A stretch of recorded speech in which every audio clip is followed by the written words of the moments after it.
And I felt that I wanted somebody with me at that point who was like a partner, who had my back and I had his back. But he said, what's the point of getting engaged? So it wasn't a very good beginning, but it was an interesting beginning. Hello and welcome to another heart-to-heart session on Love Handle, a series where we get unfiltered about love and relationships. So our guests today are a power couple who have been together for more than 35 years. What's more interesting is they've been in the same profession for over 40 years. Thank you, Sohrab. Thank you, Sonali, for joining us. Could you please introduce yourself to our audience? Hi, I'm Sohrab Dalal. I'm an architect based here in Delhi. Hi, I'm Sonali Bhagwati. I'm an architect practicing in Delhi. Where did you two meet? We met at architecture school in Ahmedabad. I was a year senior to Sonali. One of the first few people I saw when I walked into architecture school on my first day was Sohrab sitting right there with his old classmate Mohit. They are the first two guys I met. And now she's married to one and she works with the other. Mohit is also an architect and we do a lot of work with Mohit. So the first time you saw Sohrab, what was your first impression of him? Well, I don't think there was any first impression. It was just that we were in a new school, new place. I was from Delhi, so I didn't even know where he was from.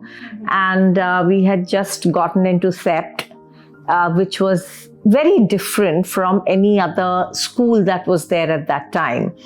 I mean, I was quite awed by that place from an architectural point of view. So I think it was just taking in a whole lot of things on the first day. I knew it was very bohemian. It had a reputation. So I think one was just trying to grapple with it. And these were the first two people we saw and just started talking and whatever. It took off from there. Yeah. And what was your first impression of her? We were all very excited in our batch because, we had, I think, 2 girls in our batch out of a batch of 35. And suddenly there was this next batch where there were 8 girls. So it was a big change from our own batch. So we were sort of looking forward to that. But I think we really interacted for the first time. We have a very interesting exercise that we do in Ahmedabad where we make a structural model. And then the model that you make, in their case, it was a bridge that they had to make. The person who's made the model needs to stand on that bridge and the model needs to be able to take the weight of the person. So I'd spent many sleepless nights helping Sonali make this. And on the final day, she was sort of gingerly put onto this bridge. You had to be lowered onto the bridge because it's made with paper only. And the bridge broke, So it wasn't a very good beginning, but it was an interesting beginning.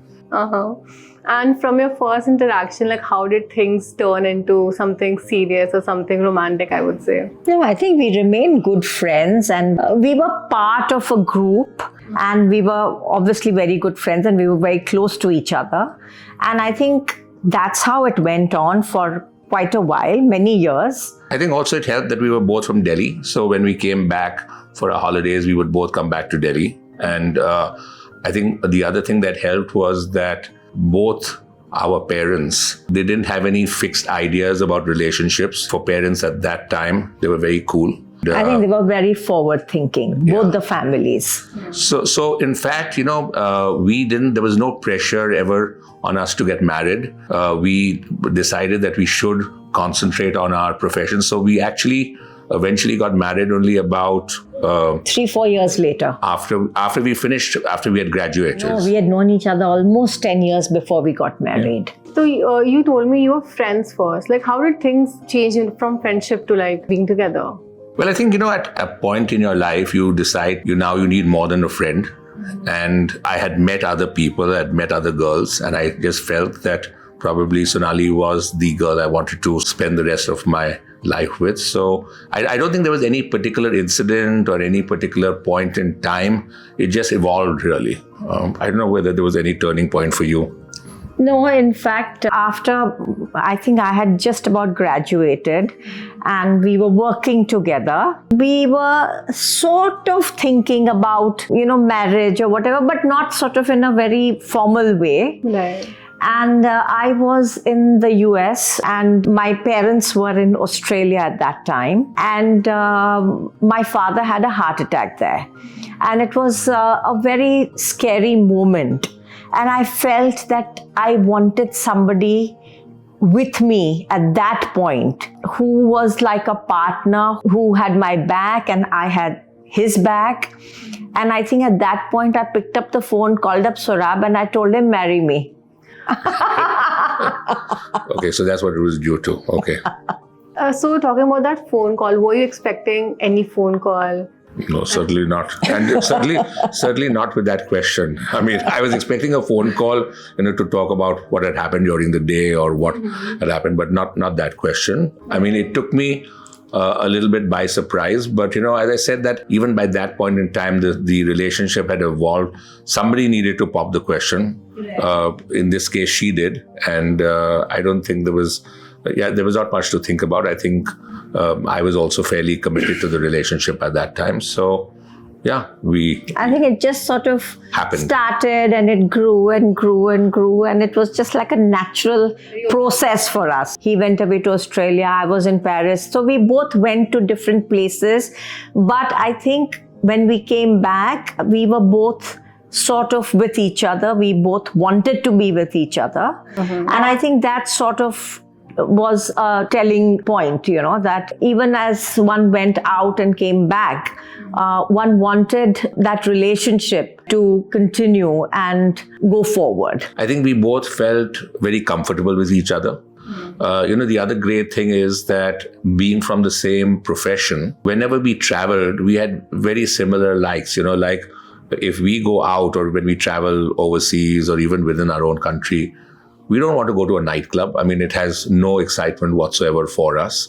It's not only when you're working, but even when you're on holiday, when you're on vacation, that you want to do the same things. There are similar things that you want to do. Yeah. So like the kind of food we both like is similar. We want to do the same things. We want to both of us are quite committed to our profession. We want to see what is happening in different cities, different architects, different projects, and that excites us both, And we actually like to plan an itinerary where we schedule these things in. The kind of stuff we want to buy for our home is also on the same genre, From that point of view, there is a lot of synergy. Humor is a very important part of any relationship, and till today, I love pranking with Sonali. I mean, she still, even after 35 years, falls for these pranks, and that's also fun. So it's not just the work. I think there are other less tangible things which make relationships work. Right. And was there a formal proposal after that? After the phone call? No. We just said. When I said, so I actually wanted to get engaged, but he said, what's the point of getting engaged? We just get married. Yeah. So I think maybe a year and a half later. Yeah, and the other thing that I think both, not only us, but I think even our parents sort of were happy with was that we didn't want an elaborate wedding. Okay. We thought there were lots of better ways of spending that money that you would spend on a wedding. So we didn't have a big fat Indian wedding. We had a little thin Indian wedding. Yeah. And it was here, like in Delhi? It was in Delhi. We had a signing ceremony because we are from different religions. So I'm Parsi and Sonali. I'm born a Hindu. So we have to have a registered marriage. And we just had actually that. And the magistrate came. It was in my living room with all of 40, 50 people. And my sisters and their kids. And, it was just close family and some very, very close friends. And that's what it was. And then we had the Parsi blessing, which was again a lunch out in the garden at a friend's place. And we had one reception and that was it. Yeah. And even that reception was like really simple. Low-key. Low-key. I did the decor myself. So I was standing there sorting things out till an hour before the reception was starting. Then I quickly went home, changed and came back. And we were there, So it was just like a party. Yeah. And I had borrowed stuff from a friend who has been very kind, and we just sort of put it together in this very nice ethnic Indian theme. And I think it was very nice. We had chaat instead of any elaborate, those 10,000 rupees per head kind of meals. Also, I wanted that whatever is being spent on the wedding should be something that we should pay for. Right. And whatever clothes I got made or whatever little jewelry, I mean, there was really nothing to even, mention that kind of jewelry. But we decided that we will do it out of our savings, because I just didn't want my parents, and Sohrab didn't want his mom to really spend money on the wedding, Right. You two come from different faiths. Did you face any pushback from your family side? No, none whatsoever. Actually, there are different faiths, but actually Parsis speak Gujarati and Sonali is Gujarati. So it's actually not so different. A lot of the customs are very similar. But even if they hadn't been, I think that would never have been a stumbling block. I don't think that was even a thought. Yeah. In anyone's mind. I'm really not religious, but I truly respect whatever Sohrab would want to do in terms of a religious ceremony or prayer or whatever. I truly respect that. So, as Parsis, we have something called a Navjot ceremony. So our kids, again, this is not something that I agree with, but that's the way it is, that if the father is Parsi and the mother is not, the kids still have the option of being Parsi. So our daughter was keen to have this Navjot ceremony, so she had it. And our son wasn't keen, so he hasn't had his Navjot ceremony. So it's not something that really worries us. Some of these customs, too much is made out of them. And I think just being good to sort of other human beings is a much better way of practicing a religion rather than going to a temple. So neither of us are religious in terms of rituals and those kind of things. But we want to imbibe the good things of both the religions. And that's what we've tried to impart to the kids as well. That's beautiful. And did anything change after getting married? No, what changed was I put on 20 kilos. Yes, I think in the first year you put on 9 kilos. I still remember that. And Sonali is an awful cook, so that was definitely not the reason why it happened. But no, the difference was also that earlier Sohrab used to live at one place, I used to live here. And after we got married, at least for the first 2 years, we lived below my parents' house because the house that we were going to live in was getting built. So he just moved in here. Yeah. And our office was upstairs. So in any case, we were spending 18 hours a day together. So there was just really no difference. And also now that you have 2 kids together and a dog and a cat, did anything change after that? She hated dogs. About almost 15 years ago. The kids, one evening, we were in Delhi, the kids went out and brought this little lab retriever back. I was out at a lighting review, so it was late in the evening. It was almost 10 o'clock when I came back. And when I came back, there was Sohrab and the 2 kids. They had gone behind my back and got this pup, And Sonali said, how big will this pup become? And we said, just a little more. The pup was about that size. And he grew to about that size eventually. So she was not very fond of Simba, but the brat that you just saw, a shadow. Oh, I love him to bits. Yeah, she spoils him silly. So that's changed. So a cat is a very new thing for any of us. We've never had a cat. And it's just been about, 2 weeks since the cat's been home. So that's a new experience. Mm-hmm. Let's talk about your professions. When you just started working, how did you find your rhythm? It's very interesting how we started working. As a small firm, we were just the 2 of us and we had one other partner. We first, of course, started from our own bedrooms. Then a few months later, we moved into Sohrab's garage at Vasant Vihar. There was an empty garage there. And then we hired our first employee.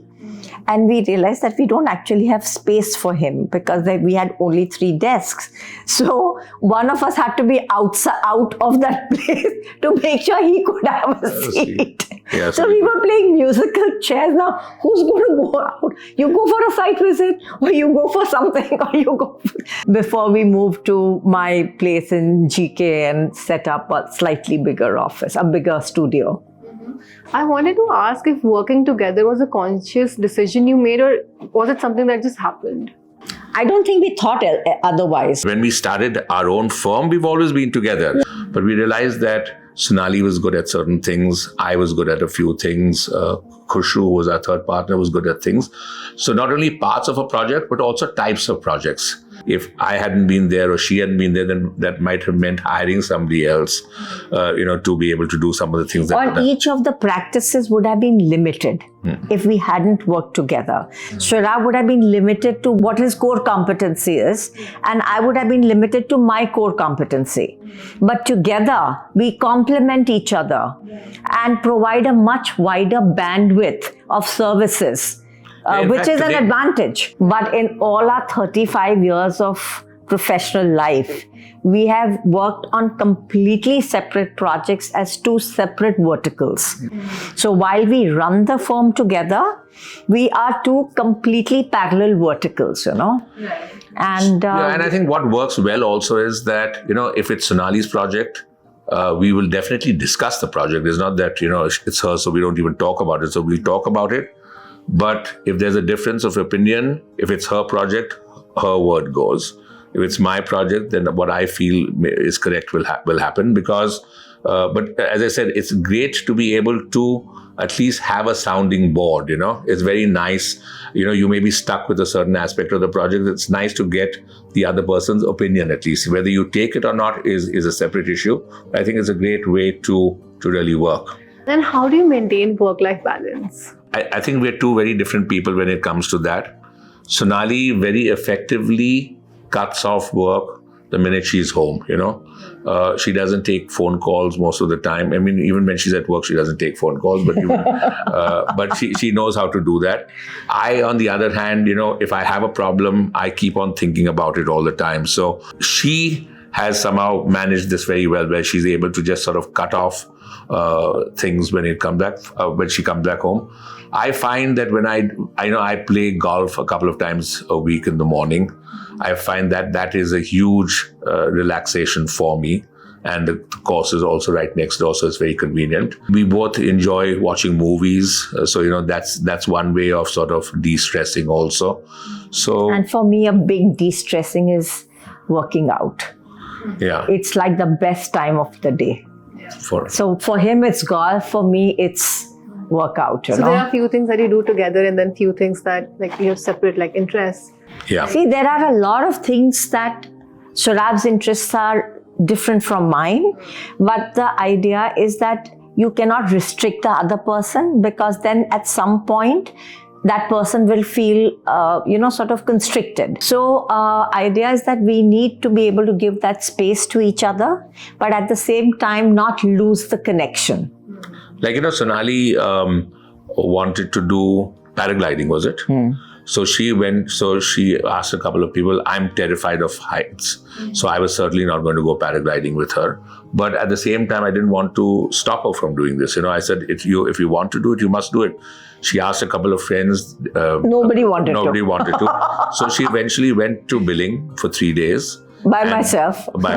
And did this these 2 or 3 flights. And I was really happy that she did it, because, I didn't want her to ever feel that she wasn't doing it because of me. She likes trekking and things like that. So she went away to Ladakh in the last winter to do this frozen river trek. And I wasn't going to do it, but she did. And I think it's good that we sort of respect these things that the other partner might want to do. Do you have any relationship rituals that keep the spark alive? I like walking a lot rather than going to the gym. And I know Sonali prefers going to the gym, but when we were in Delhi, we used to regularly go to Siri Fort. So we would go there and we'd walk together. And I think that was a great time to catch up, not only about work, but about the kids, about other things, because very often when we're at work, I'll have my meetings, Sonali will have her meetings, and we may not even meet each other the whole day. So this gave us an opportunity to actually just, whatever we had, whatever was bothering us, whether it was something at work or something to do with the kids or anything else, we were able to at least discuss it. And I think that is definitely something that we've kept up even now when we're here. Every once in a while, we sort of go down and we just walk, maybe after dinner or even in the morning. So that's one catch-up time, Besides, we try and have lunch together as far as possible. So that's another time to catch up during the office hours. What's your favorite quality about her and what's your favorite quality about him? Sohrab has a nice sense of humor, so I think that's really nice. And he's dependable. So that's one very, very important thing about him that I like. Our relationship is truly equal, always. And whatever I do, he's willing to do, and vice versa. So I think that's one thing that I really respect. But I also attribute and thank his family for making him that way, because that comes from your background. Wow, that's a lot of likes. No, so I think what I really admire about Sonali is her ability to play so many different roles. I think it's very complex, to be a mother, to be a very successful person in her profession, to sort of tie all this together and then still have time, to do the things that we enjoy doing together. So I think is a great quality. That's why very often I call her Superwoman, because, I don't think it's very easy for somebody to sort of play all those roles. And the other good thing is, I think, like a good Gujarati, she's very tight-fisted. So I think that keeps a curve on the spending in the house, and she's definitely the more rational person when it comes to what we should spend on or what we shouldn't spend on. So I think it's this ability to put all of this together, and balance all these various tasks that she really needs to do in a day that I really admire. And what's your favorite memory with each other?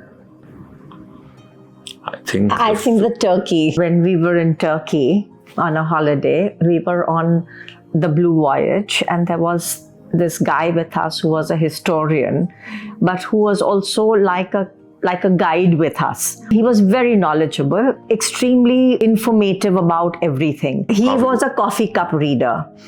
And one afternoon, everybody was having coffee, and he was sort of reading the dregs. And he made Sohrab also have coffee. He said, something really big is going to happen to your life, When you go back. When you go back, it's going to really completely change. So we both looked at each other. I said, wow, some nice big new project coming our way. Very good, like we were very excited, like something new project coming our way. We go back and we forget all about it. And then a few days later, it's Sohrab's birthday, and we decide to go to Palna to register for adopting a child. So we go to Palna. I had known them for many years. When we went there, this lady, Mrs. Kumar, who was the secretary, said that, I sort of had an inkling that you're going to be coming. And there is this little child who has come to me. 3 weeks ago, she said. 3 weeks ago. I think she's perfect for you. I tried to call you when she came, but I figured you were traveling. Now that you're back, and she's waiting for you. And that's exact words the guy in Turkey had used, that something very big is going to happen. It has actually already happened, but it's waiting for you to get back. So it was like oh my God, it was like some sort of an epiphany or whatever. And that's what our daughter was. And we saw her, and in 2 seconds, we both fell in love with her. Yeah. So after she came home, how did your relationship change with each other? Actually, for both of us, we were equally involved with her. I can't say Sohrab was as responsible and as involved. And we both took turns getting up at night, whether to change her or to give her milk, or if she was crying. I mean, there were times when I would say, Sohrab, it's your turn now. And he would say, oh, it's your turn now, because we were both working through the day and we were both awake at night. And I said, oh my God, we've got to be superhuman to take care of a child. I don't know how anyone puts on weight. I think you can only lose weight when you have a child. We were very lucky that we were staying with my mother's place at that time. So that was, of course, a big help. What did change was that, a lot of the free time that we had maybe to do other things now suddenly had to get devoted to our daughter. So I wouldn't say it was a negative. It was just a different experience. All your priorities change. And I would say in our case, both our priorities changed towards her. So work was work because that couldn't be sacrificed. But everything else we were willing to sacrifice for her. Yeah, and then a couple of years later, we decided that Saisha needed a companion. So we adopted a little boy. He was older, Shahan. And I think that completed the family till the 2 dogs decided to come along. That's beautiful. Let's have a game of rapid fire. The other person has to tell if they're right or not. It's for Sohrab. What's her favorite Hollywood movie? Woman in Red. I know it's wrong, but that's the first. I like actually all very, very action-packed movies. So all action-packed movies like Mission Impossible, everything where there is hardcore action in the first 10 minutes is what I like. Yeah. If there is no action in 10 minutes, it's no good. Okay, this one is for Sonali. What's his favorite restaurant? Nobu or Zuma? Yeah, Zuma would be correct internationally. But over here, Kamarin. You're right. Yeah. What's one thing that she always have in her purse? Her makeup. Your makeup kit is always in your purse. Is it? No, I have a brush and I have my wallet. And your wallet has no money in it. Yes, that doesn't matter. Yeah. And my metro card. But you carry that little pouch, I thought, which has some makeup in it. A little bit. Yeah. What's his idea of ideal vacation? I think beach vacation. Mm-hmm. Yeah. Yeah, I definitely prefer the sea to the mountains. Okay, do you remember your first date? Like, was there like a first date, official first date? Do you remember what she was wearing? Yeah. The movie. Which movie? We went to see some dragon movie. Enter the Dragon. Enter the Dragon. We just bunked 2 classes and went. That was actually our first sort of date. With cold coffee and ice cream. With cold coffee and ice cream. What color are his eyes? Dark brown. Who said I love you first? I don't think we really got into that. Yeah. We just sort of got on with life, Okay, and who tells better jokes? Sohrab. Certainly, yeah. Who talks about work more? I think still you do. You talk a lot more about work. Yeah, because as I said, I bring these problems home. She knows how to sort of cut it off. So I probably do talk more about it. And I also feel that if there's a problem, then why have 2 people spend their energy thinking about it? It's not going to get solved, unless it is something where I need his advice. But otherwise, if it's a problem, I have to sort it out. Why bother him with it, Yeah. If there's a conflict, who says sorry first? I say sorry. Yeah, I think Sonali says sorry first. Every time? If I'm in the wrong, yes. Which normally is the case. No. And who organizes date nights? I would say Sohrab is definitely more social. So I wouldn't call it date nights, but, organizing evenings with friends or calling people over, socializing, social calendar, I would say. He's the one who actually is very proactive there. Left to me, we would probably spend most weekends sitting at home.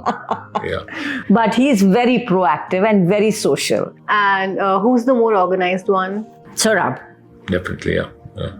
I think that's his boarding school training. And you guys have celebrated 35 anniversaries together. So is there like a pressure to always like outdo the last one? No, we've not outdone any. I think for us, birthdays is a bigger event than anniversaries for us. So yeah, I think we spend more time thinking about what to do on birthdays rather than anniversary. We've really not outdone any. Except for, that was also obviously that was your 50th. Yeah, birthday. Yeah. Thank you so much for sharing your journey with us. It was such a pleasure to talk to you too. Thank you. Thank you. Please like and share this video if you enjoyed it, and subscribe to Verona for more such wholesome content. Verona, Matchmaking Reimagined.